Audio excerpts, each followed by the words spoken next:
Olá a todos, eu sou Fábio Goulart, filósofo da página filosofiahoje.com, e no vídeo de hoje a gente vai falar da filosofia medieval.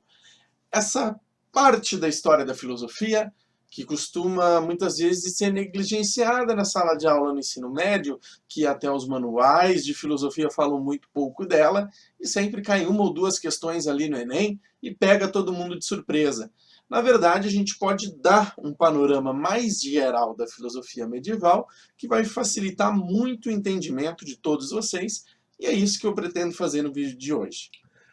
Olá a todos, eu sou Fábio Goulart, filósofo da página filosofiahoje.com e professor de filosofia. Não vou deixar ninguém na mão, por isso, fazendo essa revisão, esta aula preparatória para o Enem, para todos os meus queridos alunos e para quem não é meu aluno também, quer aprender mais de filosofia, quer ter preparado para o Enem, não quer ter surpresa na prova de filosofia do Enem, que geralmente tem sempre surpreendido muita gente. Hoje é para falar da época da filosofia, que para mim é a favorita, a época aqui, ó, tá bem em cima da minha cabeça aqui, Immanuel Kant e Hegel. Só por ter Kant e Hegel, a modernidade já seria incrível. A época sistemática, a era da razão, a era que os filósofos se atreveram a tentar enfrentar todos os problemas. Que filosofia e ciência caminharam juntas, que tu tinha ceticismo, empirismo, todas essas correntes de pensamento extremamente fundamentadas e racionais. Então, claro que no vídeo a gente não vai conseguir ver tudo da filosofia moderna, mas vai conseguir dar uma visão geral para você que está iniciando os estudos, ou então para você que quer dar aquele gás final nos estudos do Enem. Então, se ainda não é inscrito no canal Filosofia Hoje, a primeira coisa que você vai fazer é se inscrever. Já inscreveu, dá aquele like no vídeo e depois compartilha isso aqui nas redes sociais, certo? Assiste até o final. Roda a vinheta.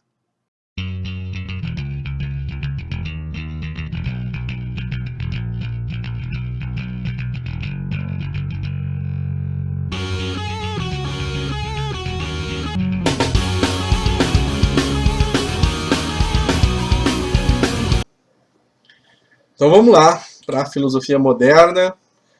Olha, para mim, a favorita.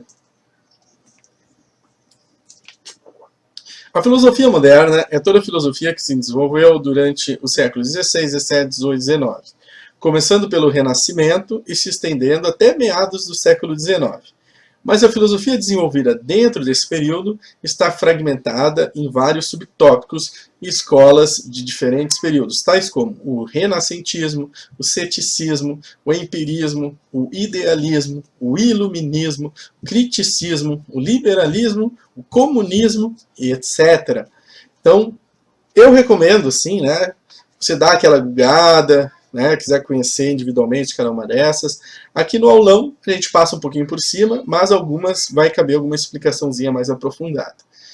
Na modernidade, passou-se a delimitar melhor os limites do estudo filosófico. Inicialmente, como atestam os subtítulos de obras tais como as Meditações de René Descartes, ainda se fazia referências a questões como a prova da existência de Deus, da existência da imortalidade da alma, mas aos poucos, essas questões vão sendo consideradas além dos limites do conhecimento científico. Além disso, os filósofos da modernidade formulam teorias filosóficas sobre os fundamentos da ciência. E, a partir de Immanuel Kant, há a dita virada epistemológica, que proporcionou um gigantesco crescimento da filosofia e da ciência moderna. Basicamente aqui, vou explicar. Bom, aqui a gente chega no Kant, né? Então a gente chega no Kant, daí eu explico essa virada epistemológica aqui, tá? Principais nomes aqui da modernidade. O Descartes, o famoso penso logo existo. E penso logo existo não é assim, então eu vou jogar uma pedra na tua cabeça porque ela não pensa, ela não existe. Não, daí tu está invertendo a bagaça, tá?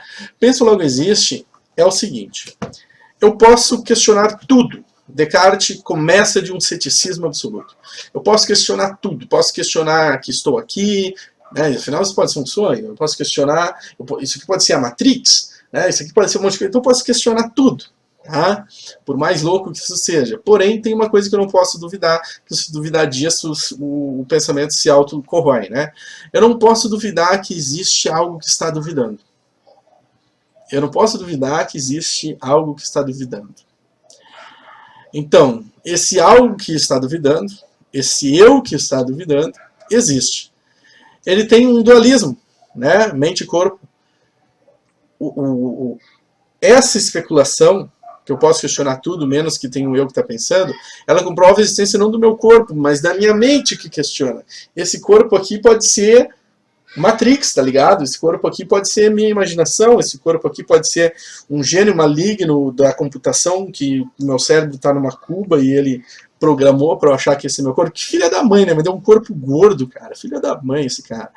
Mas o eu que existo não pode ser duvidado. Ele vai então pensar a ideia de método, que é adotada hoje por todas as ciências, inclusive também aí para a filosofia, método sempre partindo então desse ceticismo, tá? Depois a gente tem Hobbes, Rousseau e tem a discussão de governo e natureza. Hobbes acreditava que a natureza do ser humano era ruim, e então os homens de boa vontade, ou não tanto, mas pelo menos para não ficarem se matando e acabar com a espécie, fazem aquilo chamado contrato social, uma espécie de contrato imaginário, né, para parar de se matar. E daí, através desse tal contrato social, a natureza humana é enjaulada, sei lá, é mantida mais sob controle, essa natureza selvagem, ruim do ser humano. E para o Hobbes, um modelo de governo deveria ser, através da ideia das várias pessoas, é a imagem do Leviatã, que constrói um monstro. E esse monstro, que deveria então governar, teria que ser a monarquia, um governo monárquico, ditatorial, de certa forma até violento e repressivo. O Rousseau, por outro lado, pensa tudo diferente. Ele pensa que a natureza humana é boa, é gentil, é amigável. Porém, essa vida em sociedade a arruína de tal forma que o ser humano precisa de um contrato social para não se destruir. Porque, mas se voltasse para o estado de natureza, é que tudo ficaria de boa. E ele acredita, então, que um modelo de política que melhor funcionaria para trazer à tona essa natureza boa do ser humano, o Rousseau acredita que é o modelo da democracia. E quanto mais democrático, melhor. A gente vê depois ingleses, Locke e Mill. Eles têm a característica, o empirismo. Tá? O empirismo que é o quê?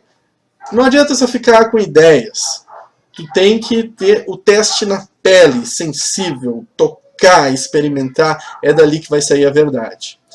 Vem também a ideia de liberalismo, de colocar então que o indivíduo tem que ser livre para agir economicamente, financeiramente, porque o indivíduo tem a propriedade primeira, que é a propriedade sobre si mesmo, a propriedade do corpo.